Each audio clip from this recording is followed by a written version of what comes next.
नमस्कार, आपके साथ मैं हूं सबीना तामंग देशमुख। आप देख रहे हैं देश का नंबर 1 न्यूज चैनल और नंबर 1 न्यूज चैनल का नंबर 1 शो। इस स्पेशल एडिशन में आज हम आपको सबसे पहले ले चलेंगे बीजिंग के अंदर इस वक्त टेंशन काफी हाई है। शी जिनपिंग अपने कमांडर्स के साथ मीटिंग्स कर रहे हैं, पल पल का अपडेट लिया जा रहा है। ताइवान की एक एक हरकत पर नजर रखी जा रही है। अमेरिका से आ रहे हर अत्याधुनिक हथियार का तोड़ निकालने के लिए रात दिन माथापच्ची चल रही है।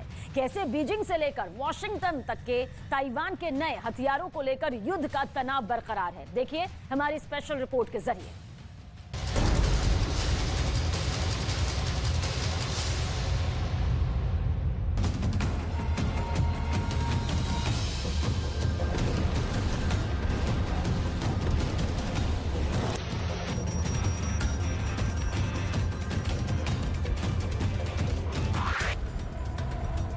ऐसा क्या हुआ है कि बीजिंग में शी जिनपिंग के क्रोध का जलजला आ रहा है?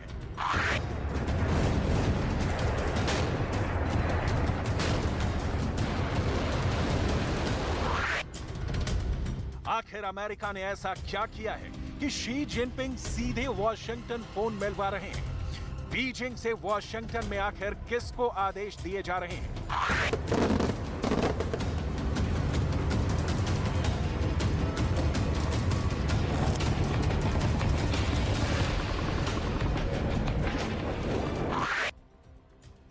जब नैन्सी पेलोसी ने ताइवान का दौरा किया तो चीन ने जबरदस्त एग्रेशन दिखाया, युद्धाभ्यास किए, लेकिन ड्रैगन आर्मी ने जो उत्पात मचाया उसका रिजल्ट अब आ गया है और इसलिए शी जिनपिंग के पैरों तले जमीन खिसक रही है।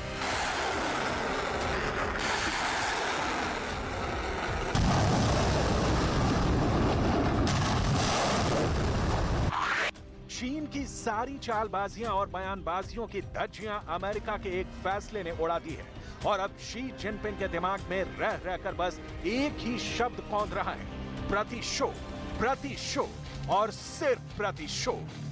ड्रैगन की पूंछ में आग इसलिए लग गई है क्योंकि अमेरिका और ताइवान के बीच डील फाइनल हो गई है।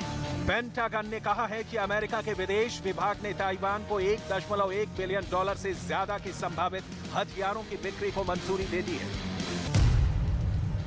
जिसमें अमेरिका ताइवान को 60 एंटी शिप मिसाइल देगा। ताइवान को अमेरिका से 100 एयर टू एयर मिसाइल भी मिलने जा रही है। इसके अलावा ताइवान को अमेरिका से अत्याधुनिक रेडार भी मिलने जा रहे हैं।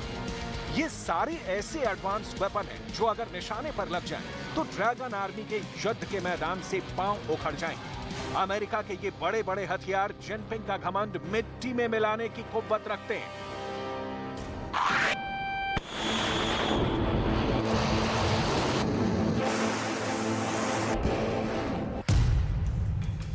एक हार्पून मिसाइल 47 करोड़ 16 लाख की है।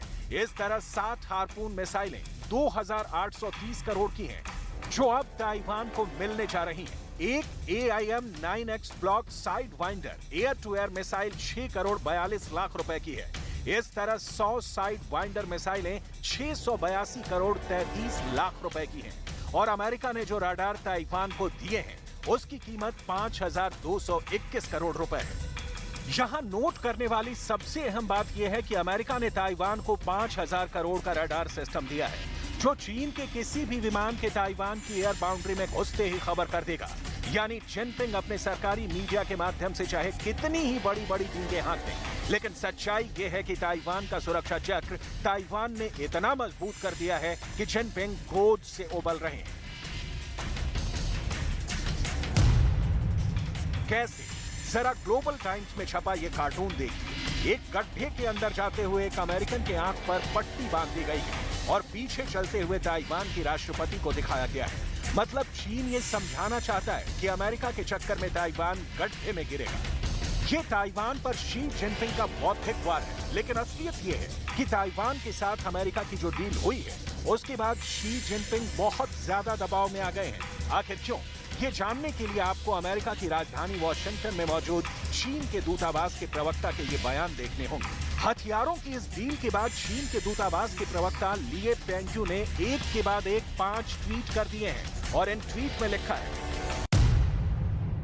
ताइवान चीन का हिस्सा है। ताइवान को हथियार बेचना चीन में हस्तक्षेप करना है। अमेरिका अलगाववादियों की ताकत बढ़ा रहा है। ताइवान स्ट्रेट में शांति और स्थिरता को खतरा पैदा हो गया है। ताइवान को हथियारों की बिक्री तुरंत रोकी जाए। अमेरिका और ताइवान की सैन्य रिश्ते तुरंत रोके जाएं। और ताइवान को हथियार बिक्री पर चीन अमेरिका को जवाब जरूर देगा। इन ट्वीट से आपको समझ में आ गया होगा कि बीजिंग के अंदर जिनपिंग का पारा किस कदर हाई है। अब जरा आपको जिनपिंग की नाराजगी के इनसाइड स्टोरी भी बताते हैं। दरअसल जब नैन्सी पेलोसी का दौरा हुआ तो चीन ने युद्ध अभ्यास करके ताइवान और अमेरिका को डराने की बहुत कोशिश की। इसके अलावा ग्लोबल टाइम्स जैसे सरकारी चाइनीज मुखपत्रों की मदद से भी चीन के अंदर खूब जंगी जुनून पैदा करने की कोशिश की गई। लेकिन ताइवान ने तुरुप का इक्का चल दिया और अमेरिका से हथियारों की डील कर ली। और ये डील ऐसी कि शी जिनपिंग के सारे जनरल के पसीने छूटने लगे। और फिर शी जिनपिंग ने बीजिंग से सीधे वॉशिंगटन में चाइनीज दूतावास में फोन मिलवाया और जिसके बाद चीन के दूतावास से एक के बाद एक 5 ट्वीट करवाए गए।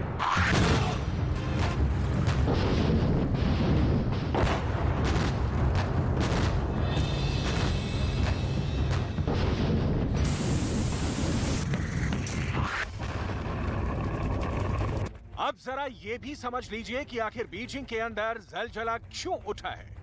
जो हार्पून मिसाइल ताइवान को मिलने जा रही है उसकी ताकत समझना बहुत जरूरी है। दुनिया में हार्पून मिसाइल से ज्यादा भरोसेमंद एंटी शिप मिसाइल इस वक्त किसी के पास भी नहीं है। अब जिनपिंग इसलिए उखड़ गए हैं क्योंकि ताइवान ने अपने फाइटर जेट F-16 वाइपर को ऐसी ही जबरदस्त खतरनाक मिसाइलों से लैस कर दिया है। F-16 प्लस हार्पून, आप समझ लीजिए ये इतना खतरनाक कॉम्बिनेशन है कि अगर हार्पून मिसाइल F-16 से लॉन्च कर दी गई तो चीन के जंगी जहाजों को भागने का भी समय नहीं मिलेगा। और एक भी हार्पून मिसाइल अगर निशाने पर लग गई तो चीन के युद्धपोत को डूबने से कोई ताकत नहीं बचा पाएगी। बीजिंग में जिनपिंग टेंशन में इसलिए हैं क्योंकि PLA के मिलिट्री कमांडर्स ने उनको सारी सूरत हाल समझा दी है। ताइवान के पास एयर लॉन्च्ड हार्पून मिसाइल का जो वर्जन है उसकी रेंज 220 किलोमीटर है और अब 60 और मिसाइलें मिलने वाली हैं। ये हार्पून मिसाइलें किसी युद्धपोत को आसमान में घेरकर समंदर में दफन करने की क्षमता रखती हैं। अगर हार्पून मिसाइल को कई विमानों से एक साथ लॉन्च किया गया तो ये घेरा बनाकर चाइनीज वॉरशिप की तरफ बढ़ेंगी और फिर चाइनीज युद्धपोत के पास खुद को बचाने का रास्ता नहीं होगा।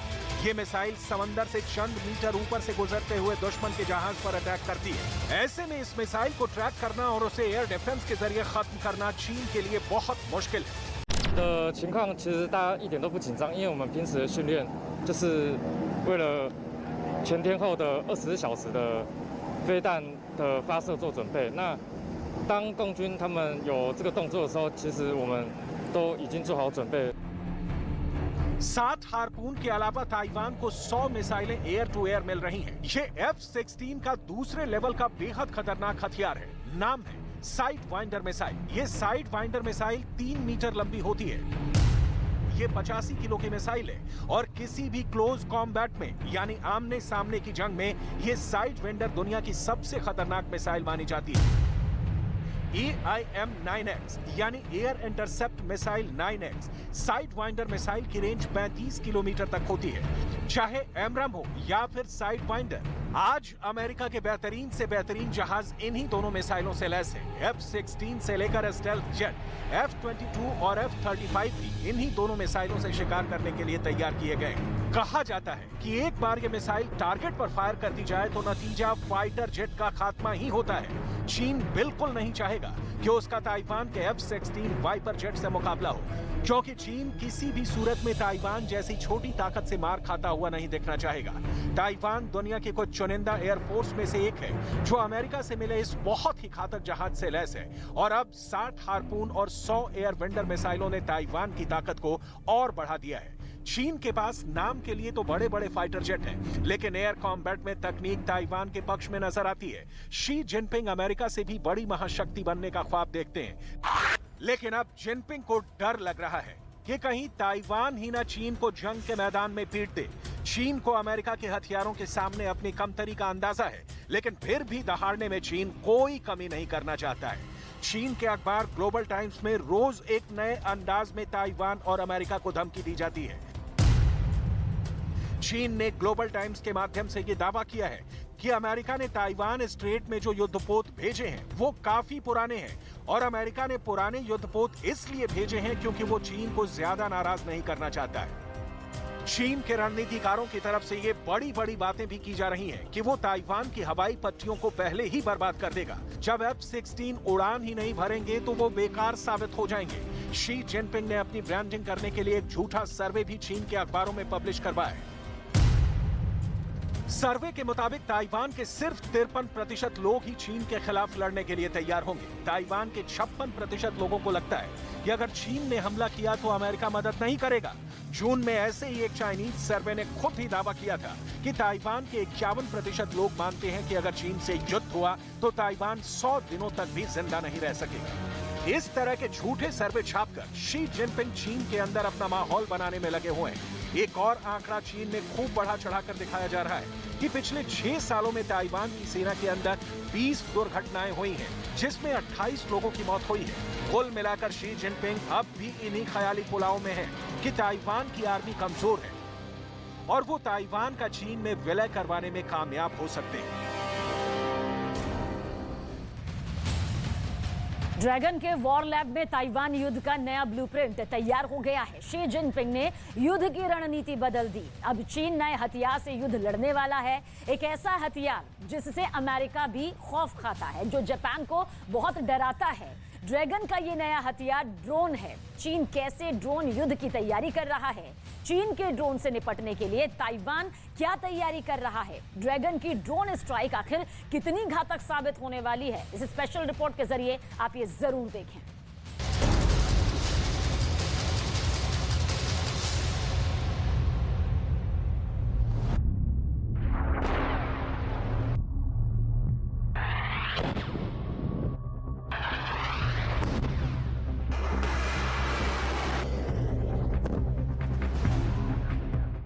ये शी जिनपिंग की युद्ध वाली नई तैयारी है। ड्रैगन की ये तैयारी ताइवान पर बहुत ही भारी है।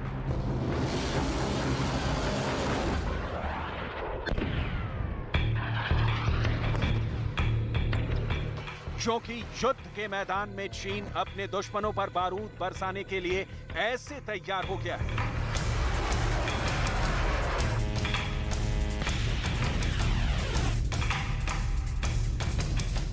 ये चीन के उस फोर्स का हिस्सा है जिसे ड्रैगन का सुसाइड स्क्वाड कहा जा रहा है। चीन का ये ऐसा आत्मघाती दस्ता है जो युद्ध के मैदान में टॉप एंगल अटैक करेगा। खुद तो जलेगा ही, दुश्मन को भी खाक में मिला देगा।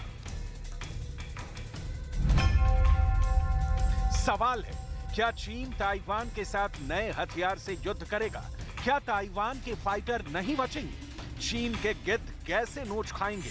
ताइवान की सेना सुपर अलर्ट क्यों हो गई है? शी जिनपिंग का आत्मघाती स्क्वाड कितना खौफनाक है? इन सभी सवालों के जवाब फुल डिटेल के साथ आपको इस स्पेशल रिपोर्ट में मिलने वाला है। चीन की तोप भले ही ताइवान को डराने के लिए गरज रही है, ड्रैगन के बॉम्बर लगातार उड़ रहे हैं। आसमान से समंदर तक ड्रैगन ने बारूदी कोहराम मचा रखा है, लेकिन दावा है कि चीन ने अगर जंग की शुरुआत की तो वो ताइवान के खिलाफ अपने सुपर सीक्रेट हथियार का इस्तेमाल करेगा।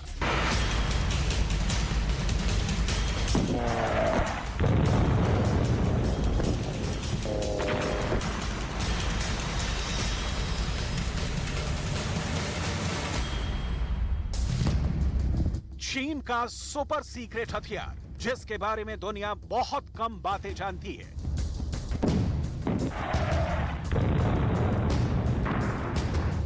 चीन का वो खुफिया सिस्टम जो अमेरिका के लिए भी बहुत बड़ी मिस्ट्री बना हुआ है। शी जिनपिंग को इस पर इतना भरोसा है कि वो अब इसे अपनी सुसाइड स्क्वाड के रूप में इस्तेमाल करने की पूरी तैयारी कर चुके हैं। ये ऐसे हथियार हैं जो आत्मघाती बनकर हमला करेंगे। ये ऐसे हथियार हैं जो खुद को उड़ाकर टारगेट को खत्म कर देंगे। ये ऐसे हथियार हैं जिनका रोड सुसाइड हथियार वाला होगा। चीन के चांगचुंग एयर शो में चीन ने ऐसा ड्रोन फिर से दिखाया है जिसके टारगेट पर अमेरिका के सबसे खुफिया और सबसे खास अड्डे हैं। ये है चीन का वजन 8 हाइपरसोनिक ड्रोन, जिसे दुनिया WZ-8 के नाम से भी जानती है। ये ऐसा ड्रोन है जिससे शी जिनपिंग अमेरिका के F-22 और F-35 जैसे स्टेल्थ फाइटर का शिकार करना चाहते हैं। लेकिन क्या ऐसा मुमकिन है? ये ऐसा ड्रोन है जिसकी रफ्तार गोली से भी तेज होगी। ये ऐसा ड्रोन है जो हाइपरसोनिक है, जिसकी स्पीड 5000 किलोमीटर से भी ज्यादा बताई जा रही है। लेकिन ये सब बातें अभी दावा भर हैं। ये 2 ही मिशन को अंजाम देगा। ये टारगेट पर हमला भी करेगा और इसके लिए ये खुद को भी तबाह करके दुश्मन को बड़ा नुकसान पहुंचाएगा।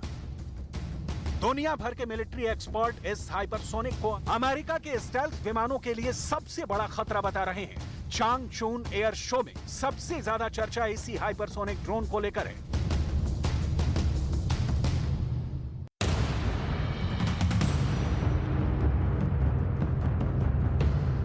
चीन ने सबसे पहले इस ड्रोन को 2019 की परेड में दुनिया को दिखाया था। अक्टूबर में चीन ने बीजिंग में इस ड्रोन को सड़क पर उतारा, जिसे पूरी दुनिया ने देखा। इससे पहले इस ड्रोन की सिर्फ कुछ धुंधली तस्वीरें ही सामने आई थी, लेकिन अब परेड से निकल करके ड्रोन चीन के एयर शो में शामिल हो चुका है और अब एक तरह से चीन पूरी दुनिया को धमका रहा है कि उसका ड्रोन कितना खतरनाक वेपन सिस्टम हो सकता है। ऐसा चीन ने तब किया है जब ताइवान को लेकर अंगारे भड़क रहे हैं। ताइवान के साथ अमेरिका और जापान को भी युद्ध की धमकी दी जा रही है।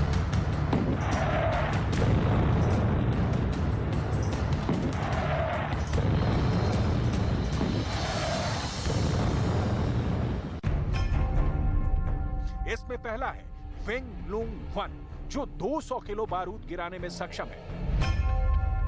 दूसरा ड्रोन है वेंग लूंग 2, जो 480 किलो बारूद बरसा सकता है। तीसरा ड्रोन CH-4, जो 345 किलो बारूद गिराने में सक्षम है। चौथा और सबसे घातक चाइनीज ड्रोन है CH-5, 1200 किलो बारूद लेकर दुश्मन पर वार कर सकता है। ये ड्रोन चीन की सेना के पास मौजूद ऐसे खास हथियार हैं जो खराब से खराब हालात में उड़ान भर सकते हैं, दुश्मन के खुफिया जानकारी जुटा सकते हैं और जरूरत पड़ने पर सीधा हमला कर सकते हैं। यही वजह है कि ताइवान के इलाके में चीन के ड्रोन लगातार अपना दखल बढ़ाते जा रहे हैं। किनमैन डिफेंस कमांड ने अगस्त के महीने में 23 बार चीनी ड्रोन के घुसपैठ की बात कही है। कमांड की माने तो ये ड्रोन किनमैन काउंटी के ऊपर उड़ रहे थे। यही वजह है कि ताइवान के विशेषज्ञों ने चीन के ड्रोन प्रोग्राम पर चिंता जताई है और चीन के ड्रोन का शिकार करने से भी परहेज नहीं कर रहे हैं। ताइवान ने एक बड़ा दावा किया कि उसके सैनिकों ने किनमन द्वीप पर आए चीन के ड्रोन को गोलियां बरसाकर भगा दिया। ताइवान ने आरोप लगाया कि चीन के ड्रोन कई बार उसके कंट्रोल वाले किनमन द्वीप के पास उड़ते देखे गए। रिपोर्ट के मुताबिक चीन का ड्रोन चीन के तट के पास ताइवान के कब्जे वाले द्वीप में दाखिल होने की कोशिश कर रहा था, लेकिन ताइवान की जवाबी गोलाबारी के बाद ड्रैगन का वो ड्रोन वापस लौट गया। ताइवान के रक्षा मंत्रालय ने कहा कि मंगलवार शाम 5:59 पर एक ड्रोन एक बार फिर एडन द्वीप पर प्रतिबंधित हवाई क्षेत्र में घुसा। रक्षा बलों ने प्रोटोकॉल के मुताबिक चेतावनी जारी की, लेकिन चीन का ड्रोन वापस लौटने की बजाय आसमान में मंडराता रहा। फिर ताइवान के सैनिकों ने गोलियां चलाई और उसे वापस जाने के लिए मजबूर कर दिया। ड्रोन ने शाम लगभग 6 बजे सियामेन की ओर उड़ान भरी और लौट गई।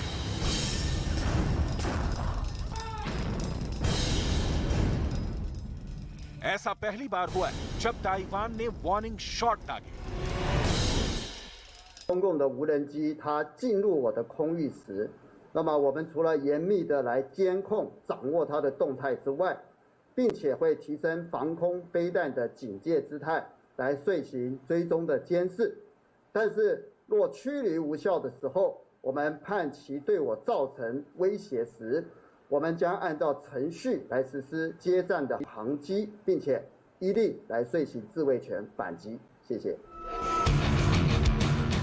दावा तो ये भी किया जा रहा है कि ताइवान के इस जवाबी एक्शन से तनाव और बढ़ सकता है और अब चीन अपने शक्तिशाली ड्रोन को ताइवान के आसमान में उड़ाकर सीधी चुनौती दे सकता है, क्योंकि ड्रैगन ताइवान के बहाने अमेरिका और जापान को अपना ड्रोन पावर दिखाना चाहता है, डराना चाहता है।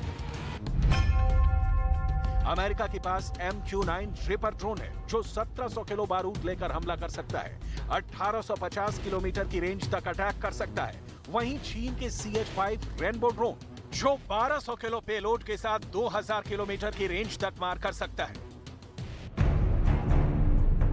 चीन खुद को ड्रोन टेक्नोलॉजी में ताइवान या कहें कि अमेरिका के मुकाबले काफी बेहतर साबित करने में लगा है। यही वजह है कि चीन की सरकारी मीडिया ग्लोबल टाइम्स की तरफ से यह वीडियो जारी किया गया है। इस वीडियो के जरिए चीन ताइवान की खिल्ली उड़ाता दिखाई दे रहा है। दावा किया गया कि ये ड्रोन ताइवान के इर्द गिर्द मंडरा रहा था। ये चीन का सिविलियन ड्रोन था जो ताइवान के लोगों और उसकी आर्मी की एक एक तस्वीर को कैद कर रहा था। ग्लोबल टाइम्स के मुताबिक चीन का ये ड्रोन किनमन आइलैंड के ऊपर उड़ता देखा गया। वही किनमन आइलैंड जिसे ताइवान का सबसे संवेदनशील इलाका माना जाता है, लेकिन चीन का ये सिविलियन ड्रोन यहाँ बेधड़क होकर ताइवान के लोगों और उनकी सेना की निगरानी करता पाया गया। 1 मिनट 16 सेकंड के इस वीडियो का सबसे चौंकाने वाला हिस्सा वो था जिसमें ताइवान के सैनिक इस ड्रोन पर पत्थर फेंकते दिखाई दिए। दरअसल ताइवान को डराने के लिए ड्रैगन वो सब कर रहा है जो कर सकता है, लेकिन ताइवान पर इसका आफ्टर इफेक्ट 0 दिखाई दे रहा है। ताइवान में चीन को रोकने के लिए 3 लेवल पर डिफेंस तैयार है। पहला है चीन को समंदर में रोक दिया जाए, उसके जहाजों को मिसाइलों से निशाना बनाया जाए। दूसरा है चीन की फौज ताइवान के तट पर उतरती है तो उसको वहां काउंटर किया जाए, तोप के गोले बरसाए जाए। तीसरा है जो सबसे खतरनाक युद्ध यानी ताइवान के शहरों में चीन की फौज के साथ गोरिल्ला युद्ध लड़ा जाए। रही बात चीन के ड्रोन अटैक की, तो इसके लिए ताइवान ने एंटी ड्रोन गन तैनात कर रखी है और चीन के ड्रोन पर गोली चला ताइवान ने अपनी मंशा युद्ध शुरू होने से पहले ही जारी कर दी है। अब बारी चीन के ड्रोन की है। ड्रैगन पूरी दुनिया के लिए रूस से भी बड़ी परेशानी का बायस बनता जा रहा है। हिंद प्रशांत महासागर का इलाका इसकी मिसाल बन चुका है। दरअसल हिंद प्रशांत इलाके में चीन की दखल अंदाजी के चलते उसके कई पड़ोसी देश ही नहीं बल्कि ऑस्ट्रेलिया और यूरोपीय देश भी परेशान हैं। फिलहाल चीन को अपनी ताकत का एहसास कराने के लिए यूरोप और एशिया के 17 देश एक बड़े युद्धाभ्यास के जरिए एक पैगाम भेज रहे हैं। पैगाम की अगर चीन ने जंग की शुरुआत की तो उसका अंजाम पिच ब्लैक होगा। इतना ही नहीं, जापान तो चीन के खिलाफ अपना एक नया हथियार भी तैयार कर चुका है और जापान का ये नया हथियार 19 सितंबर को पूरी दुनिया के सामने बेपर्दा भी होगा।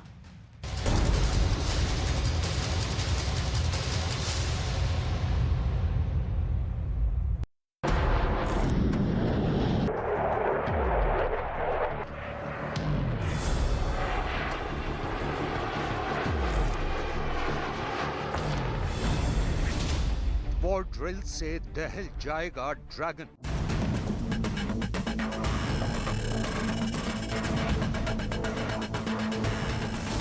चीन के खिलाफ सबसे बड़ा शक्ति प्रदर्शन।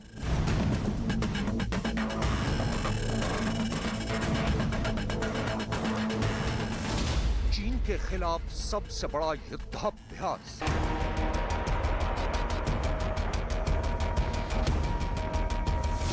चीन के नाम पैगाम पिच ब्लैक।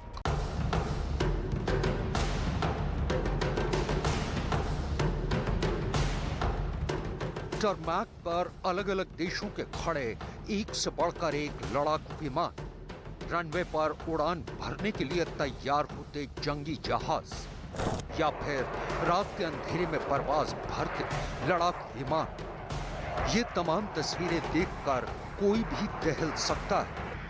इन तस्वीरों को देखने के बाद इस बात का इल्म होता है कि यहाँ किसी बड़ी जंग की तैयारी चल रही है। आसमान में जंगी जहाजों के अलग अलग बैटल मैन्यूवर की तस्वीरें भी इस बात की तस्दीक कर रही हैं कि बस अब जंगी जहाजों का ये बेड़ा अपने दुश्मन पर बम बरसाने के लिए तैयार है। ये तमाम तस्वीरें एक्सरसाइज पिच ब्लैक 2022 की है और इन तमाम लड़ाकू विमानों के निशाने पर कोई और नहीं बल्कि चीन है। दरअसल इस वक्त 17 देशों की वायु सेना एक साथ exercise pitch black war drill कर रही है। पिच ब्लैक एक्सरसाइज का मेजबान ऑस्ट्रेलिया है और इसमें भाग लेने वाले देशों में भारत, जर्मनी, फ्रांस, संयुक्त अरब अमीरात, Malaysia, America, New Zealand, Indonesia, Singapore, Japan, Korea गणराज्य, यूके, फिलीपींस, थाईलैंड, कनाडा और द नीदरलैंड शामिल हैं।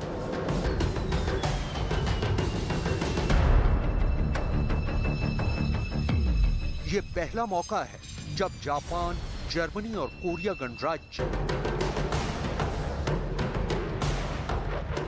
जो कि चीन के लिए एक साफ पैगाम है। 19 अगस्त से शुरू हुई ये वॉर एक्सरसाइज 8 सितंबर तक चलेगी। इतना ही नहीं, चीन के तेवर देखते हुए जापान जिस तरह अपनी सुरक्षा के पुख्ता इंतजाम कर रहा है, उन्हें देखकर तो लगता है कि वो चीन के खिलाफ कॉम्बैट रेडी होना चाहता है।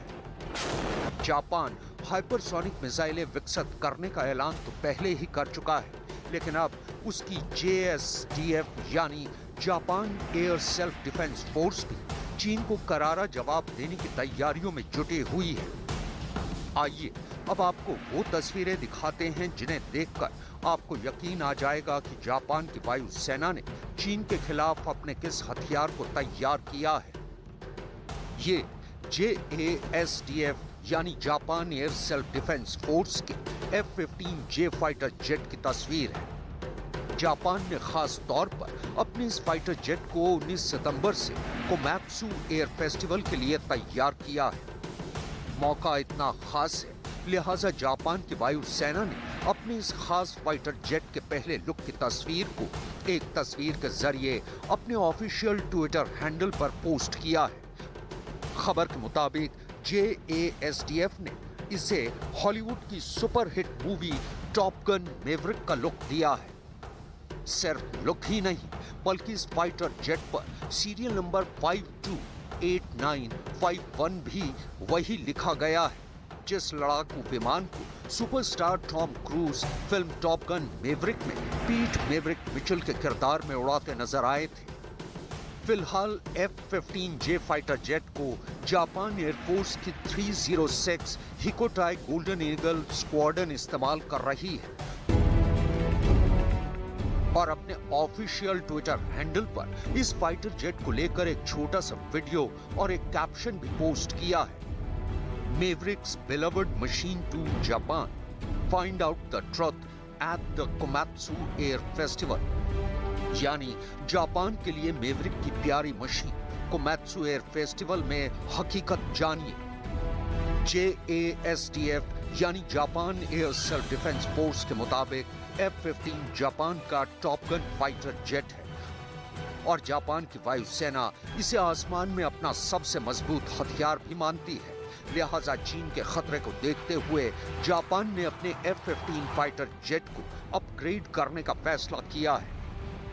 जापान की वायुसेना के मुताबिक 68 F-15 फाइटर जेट को अपग्रेड किया जाएगा। इसके बाद इन्हें F-15 JSI यानी जापान सुपर इंटरसेप्टर का दर्जा मिल जाएगा। F-15 JSI नए रेडार, इलेक्ट्रॉनिक वॉरफेयर सिस्टम और हथियारों से लैस होंगे। F-15 JSI AGM-158 J8SSM यानी जॉइंट एयर टू सरफेस मिसाइलों से भी लैस होंगे। इसके अलावा इन्हें LRASM यानी लॉन्ग रेंज एंटी शिप मिसाइलों से भी लैस किया जाएगा। इतना ही नहीं, S-15 JSI पर जापान की हाइपरसोनिक मिसाइलें भी लोड की जा सकेंगी। सभी 68 F-15 JSI single seater fighter jet होंगे। जापान खुद को चीन के हमले के खिलाफ तैयार कर रहा है, लिहाजा उसकी सुरक्षा की तैयारियों को देखकर चीन भी थर्रा उठा है। आलम यह है कि जापान की तैयारियों को देखकर चीन की टेंशन बढ़ गई है।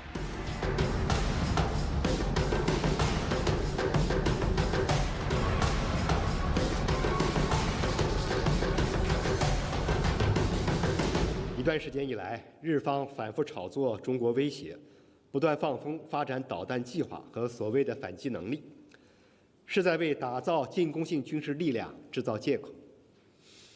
背后包藏着突破和平宪法束缚、重走军事扩张老路的野心。这向世界传递出一个危险信号：即日本企图颠覆二战后建立的国际秩序，应当引起国际社会的高度警惕。 जापान ही नहीं बल्कि हिंद प्रशांत महासागर में चीन की दखलंदाजी के खिलाफ यूरोप के एक बहुत बड़े देश ने भी अपनी कमर कस ली है। जर्मनी ही वो देश है जो अब खुलकर चीन के सामने आ डटा है।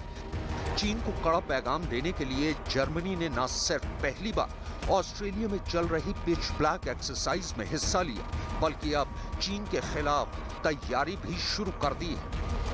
दरअसल ऑस्ट्रेलिया में पिच ब्लैक एक्सरसाइज में जर्मनी की वायुसेना के 6 यूरो फाइटर जेट विमान, 3 A330 टैंकर विमान और 1 A400M विमान शामिल हैं।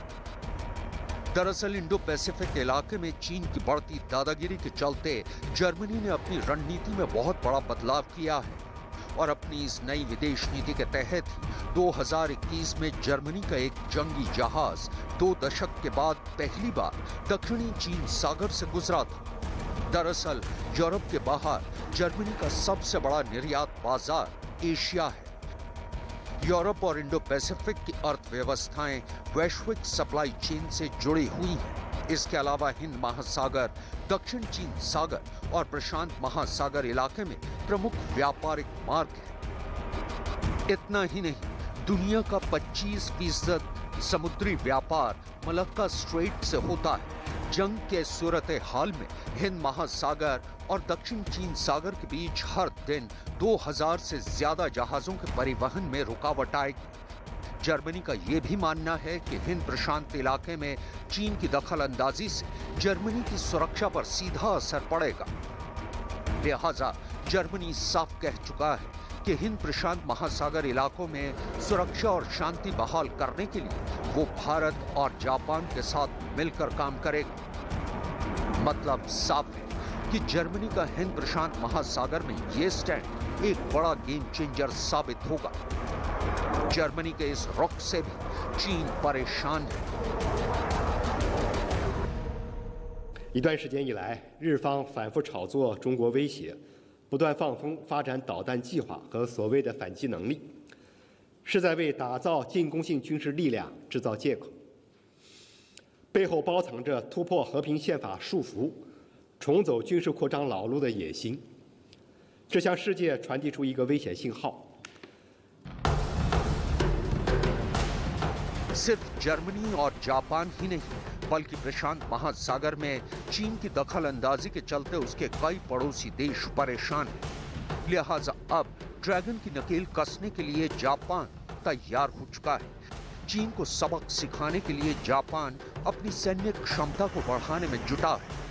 जापान ने अपना सालाना रक्षा बजट बढ़ाकर 6.5 ट्रिलियन येन यानी $47 बिलियन कर दिया है। इतना ही नहीं, जापान ने इजराइल और अमेरिका के साथ नए रक्षा करार किए हैं। जापान इन सैन्य समझौतों के तहत इजराइल और अमेरिका से कई आधुनिक और घातक हथियार खरीद रहा है। दरअसल जापान की एक सुरक्षा एजेंसी ने जापान को चीन के साथ जंग के लिए तैयार रहने की सलाह दी थी। एजेंसी की रिपोर्ट में चीन को देश के लिए सबसे बड़ा खतरा बताया गया था और जिस तरह चीन की नौसेना प्रशांत महासागर इलाके में दखल अंदाजी कर रही है, उसको देखते हुए जापान ने भी अब प्रशांत महासागर में ड्रैगन की लगाम कसने का ब्लूप्रिंट तैयार कर लिया है।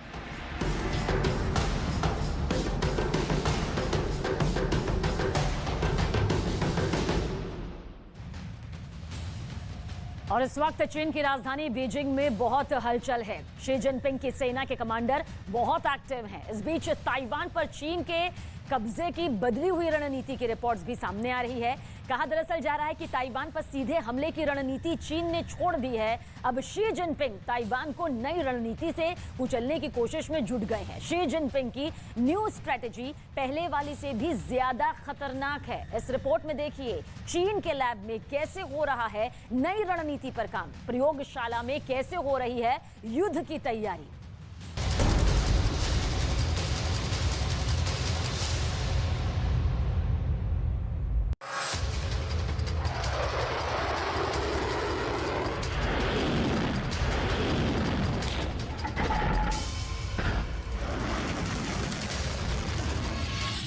जिनपिंग ने बदली रणनीति।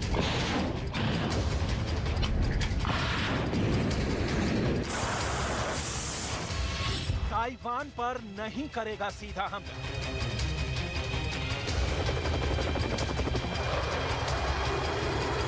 ताइवान को कब्जाने की ड्रैगन की नई चाल।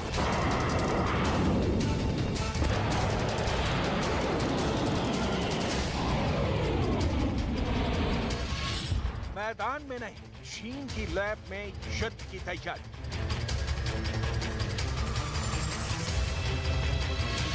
ताइवान को पलक झपकाने का भी मौका नहीं मिलेगा।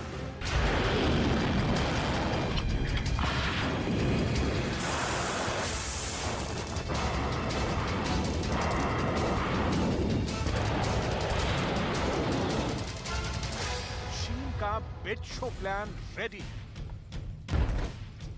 आकाश से गोले गिराकर ताइवान पर चीन का झंडा फहराने की शी जिनपिंग की सारी तैयारी धरी की धरी रह गई है। घुटने टेकने की जगह ताइवान और चौड़ा होकर ड्रैगन को डायरेक्ट चैलेंज कर रहा है। ताइवान की सड़क से लेकर समंदर तक में ड्रैगन को करारा जवाब देने के लिए फुल प्रूफ तैयारी चल रही है। अमेरिका के जंगी जहाज ताइवान स्ट्रेट में उतरकर चीन को अपनी जद में रहने की सीख दे रहे हैं। यही वजह है कि चीन पहले तो आक्रामक दिखा, फिर ताकत दिखाई, फिर डर दिखाया और अब युद्ध नीति ही बदल दी। ये नई नीति है मैदान से दूर प्रयोगशाला में ताइवान के खिलाफ जीत का रसायन तैयार करने की। इस प्लान से शी जिनपिंग चाहते हैं कि ताइवान भी उनका हो जाए और सुपर पावर अमेरिका से सीधा सामना भी ना हो। इसके लिए शी जिनपिंग ने जो नई नीति अख्तियार की है उसे पहले समझ लीजिए। हमला डायरेक्ट नहीं, चीन में बैठे बैठे ताइवान पर अटैक की प्लानिंग, ताइवान के डिफेंस सिस्टम को तबाह करने की साजिश, चीन के साइबर एक्सपर्ट की टीम एक्टिव हुई। पहले चीन अपने मिलिट्री ड्रिल के दौरान ताइवान को चारों तरफ से घेर रहा था। मिसाइल, युद्धपोत, फाइटर जेट्स के बाद उसने युद्धाभ्यास में ड्रोन्स को उतारा, लेकिन नतीजा ढाक के 3 पात रहा। न ताइवान की सेहत पर असर हुआ, न अमेरिका के कान पर जू रेंगा। ड्रैगन आसमानी शोर करता रहा। ताइवान स्ट्रेट में पीपल्स लिबरेशन आर्मी बुलबुलें छोड़ती रही और ताइवान अपनी आजादी का जश्न मनाता रहा। लिहाजा शी जिनपिंग ने ट्रैक चेंज कर लिया है। अमेरिका, ऑस्ट्रेलिया, जापान, जर्मनी, दक्षिण कोरिया, ताइवान के लिए उठ खड़े होने वाले देशों की लंबी कतार ने शी जिनपिंग की रातों की नींद उड़ा दी है। दुनिया पर दादागिरी की चाह वाला देश ताइवान के खिलाफ भी एक्शन नहीं ले पा रहा। सच पूछिए तो एक्शन लेने में जिनपिंग फेल हो गए, लिहाजा रणनीति तो बदलनी ही थी और आदतन चीन ने अब की बार पीठ पर वॉर करने का प्लान तैयार किया है। क्या है ये नया प्लान, इसकी पूरी डिटेल आपको आगे बताएंगे। फिलहाल उस पूरे घटनाक्रम पर नजर डालना बहुत जरूरी है जिसने चीन के महाशक्ति बनने की सारी अभिलाषा ताइवान स्ट्रेट के पानी में गला दिया है। 5 अगस्त 2022 चीन के लिए ये तारीख शर्मसार करने वाली है। ये तारीख शी जिनपिंग के शासन पर धब्बे की तरह चिपक गई है। ये तारीख चीन कभी नहीं भूल पाएगा। लेकिन इस तारीख को ऐसा क्या हुआ था, ये जानने के लिए बस 10 मिनट की ये बेहद चौंका देने वाली रिपोर्ट देखते जाइए। असल में कहानी शुरू होती है 2 अगस्त 2022 को, जब आसमान में गरजते चीन के फाइटर प्लेन ताइवान स्ट्रेट को खौलाते चीन के युद्धपोत और बैलिस्टिक मिसाइलों के बीच अमेरिका की स्पीकर नैन्सी पेलोसी ताइवान पहुंची। शी जिनपिंग की सैकड़ों धमकियों की चिंडी उड़ाते हुए नैन्सी पेलोसी के ताइवान लैंड करते ही ये साफ हो गया कि ड्रैगन चाहे जितना फुफकारे, ताइवान की आजादी को दांत गड़ाने की कुव्वत उसमें नहीं है। चीन की दुनिया भर में फजीहत हुई कि चीन चाहकर भी अमेरिका के खिलाफ कुछ नहीं कर पा रहा। उसके बम और बारूद की बातें सिर्फ आभासी थी, ना तो उसमें ताकत है ना हिम्मत। ऐसा कहने का आधार भी देख लीजिए। ताइवान की डिफेंस मिनिस्ट्री ने जो डेटा शेयर किया है उसके मुताबिक अगस्त में चीन के कुल 446 एयरक्राफ्ट्स ने ताइवान की सीमा में घुसपैठ की। इस साल चीन ने अब तक 1068 बार ताइवान की सीमा का खुल्ला उल्लंघन किया है। पिछले साल 2021 में घुसपैठ की तादाद 969 थी। 2021 अक्टूबर में यानी सिर्फ एक महीने में चीन के फाइटर जेट्स 196 बार ताइवान के बॉर्डर में घुसे, लेकिन शी जिनपिंग की सेना ताइवान का सीधा सामना करने से बचती रही। उल्टा हुआ ये कि छोटा सा ताइवान अपनी संपूर्ण शक्ति से जुट गया, ड्रैगन के दंश से खुद को महफूज रखने में। नतीजा ये है कि अब ताइवान चौकन्ना है। सड़क से लेकर संभावित संग्राम भूमि तक ताइवान के जाबाज मुल्क की हिफाजत के लिए आजादी के तराने गा रहे हैं। बम से, बंदूक से, छल में, नभ। ताइवान ने अगले साल रक्षा क्षेत्र में 19.41 अरब डॉलर खर्च करने का प्रस्ताव रखा है। इससे 2023 के लिए ताइवान का कुल रक्षा बजट 586.3 अरब डॉलर तक पहुंच जाएगा। ताइवान रक्षा खर्च में बढ़ोतरी मुख्य रूप से ऑपरेशनल कॉस्ट पर करेगा। ताइवान की जीडीपी का साइज 585.8 बिलियन डॉलर है। अंदाजा लगा लीजिए कि चीन से लड़ने के लिए ताइवान किस लेवल तक जा पहुंचा है। शी जिनपिंग के दिमाग में ये बात बहुत क्लियर है और पीपल्स लिबरेशन आर्मी के युद्ध के अनुभव शून्य शक्ति का भी शी जिनपिंग को एहसास है। लिहाजा चीन के लड़ाकू जहाज ताइवान के आसमान पर परवाज तो भरते रहे, लेकिन बारूद ढोने वाले ये जहाज ताइवान की जमीन पर डर का, आतंक का माहौल कायम नहीं कर पाए। ये छोटी बात नहीं है कि चीन अपने वेट और साइज के हिसाब से ताइवान के खिलाफ एक्शन नहीं ले पा रहा। शी जिनपिंग की दिली ख्वाहिश है कि माओ की राह पर ताइवान की गुलामी की कथा उनके शासन के स्क्रिप्ट में लिखी जाए, लेकिन ऐसा हो नहीं पा रहा।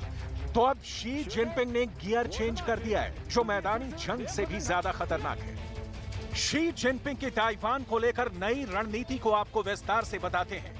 चीन की ये साइंस ऑफ स्ट्रेटजी है। इसके तहत दुश्मन को मोर्चे पर हराने की जगह उसकी चौतरफा घेरेबंदी की जाती है।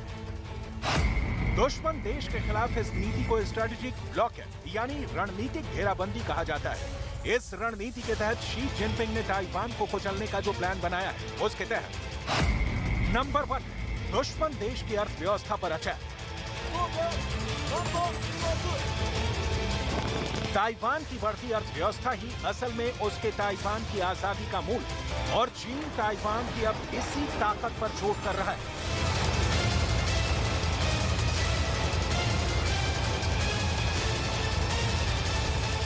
ताइवान दुनिया में चिप का सप्लायर है। सेमीकंडक्टर इंडस्ट्री पर ताइवान का एक तरफा दबाव है। दुनिया भर के देशों को चिप सप्लाई करने से ताइवान को बड़ी आमदनी होती है। चीन यही कनेक्शन काटना चाहता है। इकॉनमी टूटी तो ताइवान भले ही ना टूटे, चीन के सामने खड़े होने की उसकी साहस कम जरूर होगी। स्ट्रेटेजिक ब्लॉकेज के तहत शी जिनपिंग ताइवान के खिलाफ जो कर रहे हैं उसमें नंबर 2 है ताइवान का मिलिट्री कनेक्शन काटना। अमेरिका ताइवान का सबसे बड़ा हथियार सप्लायर है। दुनिया भर के मंचों से चीन कहता रहा है कि अमेरिका ताइवान को हथियार देना बंद करे। जाहिर है ताइवान की ताकत अमेरिका को भेजे हथियारों के दम पर ही है। चीन यही मिलिट्री गठजोड़ खत्म करना चाहता है और इसके लिए कभी अमेरिका से अपील कर रहा है तो कभी धमकी दे रहा है। शी जिनपिंग की प्रयोगशाला में ताइवान के खिलाफ नई रणनीति का नंबर 3 हथियार है ताइवान की सैनिक शक्ति को कम कर देना, उसके जंग लड़ने की ताकत को कम कर देना। और इसके लिए चीन ने तय किया है कि वो आसमान में युद्ध नहीं करेगा बल्कि जमीन से हवा में मार करने वाली मिसाइलों का इस्तेमाल करेगा। यानी ताइवान के जहाजों को चीन में बैठे बैठे ही बर्बाद कर देंगे। ताइवान के पोर्ट्स पर डायरेक्ट अटैक नहीं करेंगे बल्कि उसके जहाजों को रोकेंगे, उन्हें नस्तो नाबूद नहीं करेंगे, उसे बस घेर कर खड़ा कर देंगे। शी जिनपिंग की ताइवान डायरी की प्लानिंग में नंबर 4 है ताइवान को अकेला कर देना, उसका कनेक्शन पूरी दुनिया से कूटनीतिक तौर पर काट देना। वैसे भी ताइवान के साथ पूरी दुनिया का कनेक्शन बहुत कम है। दुनिया के गिने चुने देश ही ताइवान को एक स्वतंत्र देश के रूप में मान्यता देते हैं, यहाँ तक कि अमेरिका भी इसमें पीछे है। शी जिनपिंग की कोशिश है कि जो देश ताइवान को मान्यता देते हैं वो भी ये बंद कर दें और ये काम चीन की शक्ति को देखते हुए बहुत बड़ा नहीं है। नंबर 5 की रणनीति है साइबर हमला। दुश्मन देश को झुकाने, बर्बाद करने की ये नई युद्ध नीति है। चीन के प्रोपेगेंडा से दुनिया वाकिफ है और तकनीक के मामले में चीन की फैक्ट्री दुनिया भर में जानी जाती है। लिहाजा ये साइबर हमले वाली प्लानिंग रणनीति का सबसे अहम हिस्सा है। हालांकि शी जिनपिंग ताइवान के खिलाफ चाहे जितना जोर लगा ले, यूक्रेन पर पुतिन के अटैक के रास्ते चलने की चाहे जितनी कस्में खा लें, ताइवान को कुचलना मुश्किल ही नहीं, बहुत मुश्किल।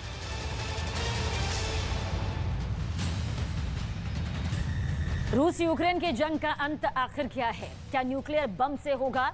इस वक्त ये दुनिया के सामने सबसे बड़ा सवाल है। हालांकि ये सवाल आज नहीं 6 महीने से उठ रहा है, जब रूस ने युद्ध के बिल्कुल शुरुआती दौर में यूक्रेन के जापोरिजिया न्यूक्लियर प्लांट पर कब्जा कर लिया था। लेकिन अब जब IAEA इस प्लांट का निरीक्षण कर रही है तो रूस राह में रोड़े अटका रहा है। आखिर क्या छिपा रहा है रूस? क्या पुतिन ने फाइनल फैसला ले लिया है कि ज़ेलेंस्की बिना परमाणु धमाके के सरेंडर नहीं करेंगे? हमने इस एंगल से भी रिसर्च किया और आपके लिए एक स्पेशल रिपोर्ट तैयार की, जिसे देखकर आप रूस यूक्रेन के न्यूक्लियर अटैक वाले एंगल को उसके डिटेल में समझ सकेंगे।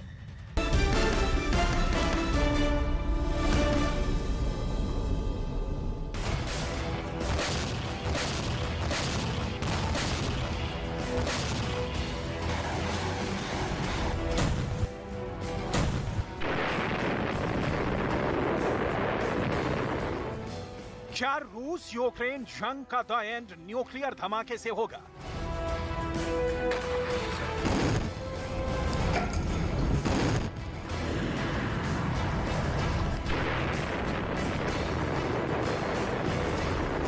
क्या पुतिन ने तय कर लिया है कि यूक्रेन पर करेंगे परमाणु हमला?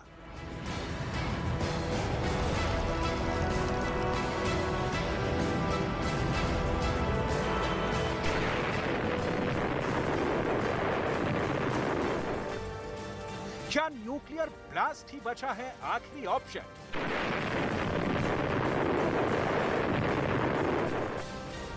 पुतिन के दिमाग में क्या चल रहा है?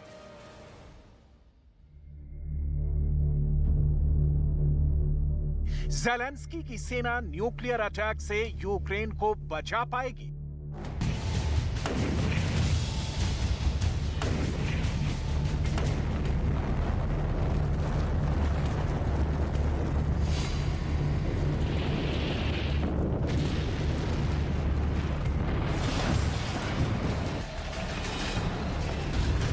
इन सवालों का मुकम्मल जवाब फिलहाल किसी के पास नहीं है, लेकिन यूक्रेन जंग में परमाणु धमाके की आशंका के बादल मंडरा रहे हैं। ये हम क्यों कह रहे हैं? इसका आधार क्या है? और ये सवाल क्यों खड़े हो रहे हैं? असल में यूरोपीय संघ ने हाल में एक बड़ा ऐलान किया है, जिससे दुनिया भर में इस बात का डर बढ़ गया है कि क्या यूक्रेन का हाल पुतिन हिरोशिमा और नागासाकी की तरह कर देंगे। 6 महीने से चल रही लड़ाई का क्या ऐसा भयावह अंत होने वाला है?